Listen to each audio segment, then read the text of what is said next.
Hi guys, this is a redirect to my reaction to One Piece episodes 705, 706 and 707. And these episodes were some of the saddest episodes in anything that I've ever seen in anime. I don't know about the saddest episodes, but some of the most grim and some of the most sad episodes that I've seen, and definitely like in the top 3 of the saddest episodes that I've seen in One Piece. Like, oh my god, how grim, how tragic CORAZON'S demise was, and just how much Law has been through is just, I can't fathom how strong Law is, really. Like, he's been through so much. Like, firstly, he gets this white leg disease and he watches his own family die one by one, and the people in his town, his loved ones, die one by one because of this white leg disease. And then he has to, well, he didn't actually watch it, but he got an idea of how Corazon died, and like he just saw him in such a bloodied, wounded state, and oh my god, how brave Corazon was. It's just absolutely amazing just how brave Corazon was. Like, he, even in his dying, well, he wasn't like proper dying, but he knew he was going to die, and just before he died, but before he got shot by Doflamingo, his older brother, he was like telling Doflamingo that he can't touch Law, that Law is free and he's not someone that he can just use and manipulate. And I was just like, oh my god, man, the absolute courage, the absolute balls it takes to, not just that, but like he obtained the Ope Ope fruit. He managed to basically betray both sides. Well, he's more loyal to the marine side, I'd say. But like he proper did Duffy dirty, and for good reason, because Duffy really needed to be stopped. He didn't want Duffy to do any more wrongdoing, as he was going to plot in the future, that being Dressrosa. Unfortunately, that already happened. Like, he managed to gain control of Dressrosa, and he did a lot of bad things, like the King Riku incident of making King Riku like kill all those people. So yeah, he died a brave soldier. He was a hero. He actually saved Law, technically, considering that he obtained the Ope Ope fruit and he actually made Law eat the Ope Ope fruit.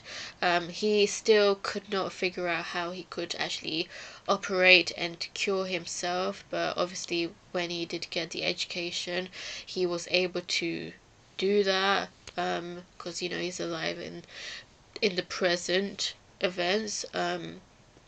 So he did manage to find a cure to his white leg disease.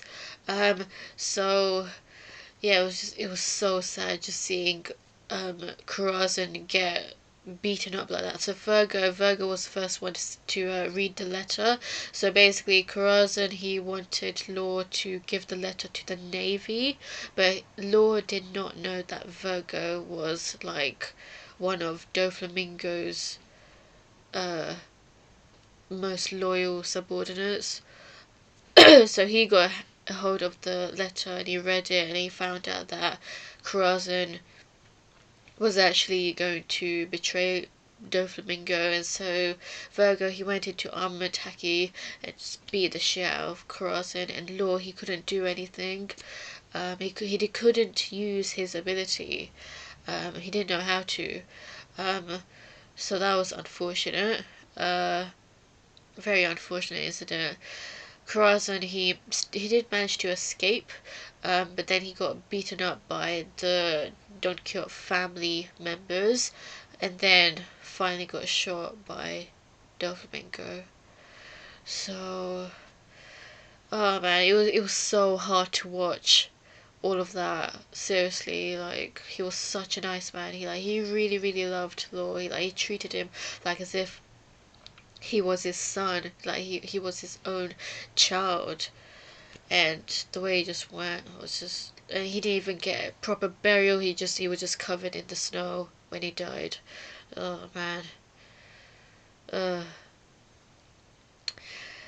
One Piece always has like these tragic backstories.